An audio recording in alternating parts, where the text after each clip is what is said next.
पुलाव या कबाब हो और उनके साथ चटनी ना हो, ऐसा तो हो ही नहीं सकता। तो जी अस्सलाम वालेकुम, बिस्मिल्लाहिर्रहमानिर्रहीम, welcome to my YouTube channel Anas food valley, welcome to all my viewers. तो जी कैसे हैं आप सब।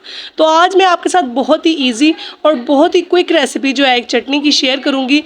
ये एक देसी रेसिपी है जो कि हमारे घरों में लाजमन बनाई जाती है कबाब के साथ, पुलाव के साथ, जिससे कबाब और पुलाव का टेस्ट तो आला होता ही है, बल्कि ये मैदे के लिए, हाजमे के लिए बहुत अच्छी है। इससे खाना बहुत जल्दी हजम हो जाता है और फिर जो है ना टेस्ट भी इसका बहुत आला है। तो चले फिर इसकी मज़ेदार सी रेसिपी स्टार्ट करते हैं। मज़ेदार सी चटनी के लिए जो मैंने चीज़ें ले ली हैं वो कुछ इस तरह है। यहाँ पर मेरे पास यहाँ पे हाफ कप फ्रेश धनिया है, एक बड़े साइज का टमाटर है, 4 से 5 हरी मिर्चियाँ और 1 चम्मच जीरा है। उसके अलावा 2 टेबलस्पून सिरका है और नमक है अकॉर्डिंग टू टेस्ट, और 1 टेबलस्पून यहाँ पे कुटी हुई लाल मिर्च है। इन सब चीज़ों से हम मज़ेदार सी चटनी रेडी करेंगे। अब हम इन सब चीज़ों को ग्राइंडर में डाल के एक ज़बरदस्त सी जो है चटनी रेडी कर लेंगे।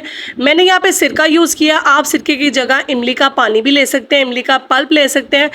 बहुत ही ज़बरदस्त और बहुत ही टेस्टी सी, स्पाइसी सी और खट्टी सी हमारी चटनी बन के रेडी होगी। और ज़ीरा जो है वैसे ही हाजमे के लिए बहुत अच्छा होता है। इन सब चीज़ों से जब आप चटनी तैयार करेंगे बहुत ही अमेजिंग और बहुत ही टेस्टी सी हमारी चटनी बनकर तैयार होगी। इससे आप पुलाव के साथ खाएं, कबाब के साथ खाएं, इंशाल्लाह इससे इन चीज़ों का टेस्ट ज़बरदस्त और डबल हो जाएगा। और ईद पे वैसे भी बहुत ज़्यादा हम हाई प्रोटीन वाले खाने खाते हैं, जैसे कि गोश्त हो गया, तो इन सब चीज़ों के लिए चटनी बहुत बेस्ट है। जब आप इसे खाएंगे तो इंशाल्लाह बहुत अच्छा फ्लेवर आएगा और खाना भी बहुत जल्दी हजम होगा। तो आप इसे बनाकर स्टोर भी कर सकते हैं। यहाँ पर ग्राइंडर कुछ इशू कर रहा था तो इसलिए मैंने इसे चॉपर में चॉप कर लिया। तो तैयार है बहुत ही मज़ेदार और ज़बरदस्त ही हमारी चटनी।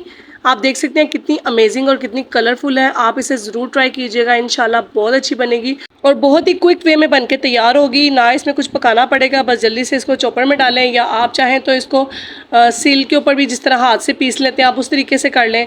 इंशाल्लाह बहुत अच्छी बनेगी। रेसिपी अच्छी लगी हो तो प्लीज़ थम्स अप दें और मुझे लाइक, शेयर और सब्सक्राइब करना बिल्कुल मत भूलिएगा। अपनी खास दुआओं में मुझे याद रखिएगा और आप सबको मेरी तरफ से ईद की बहुत बहुत मुबारक। फिर मिलेंगे नेक्स्ट वीडियो में, तब तक के लिए दें इजाज़त। अल्लाह हाफिज़।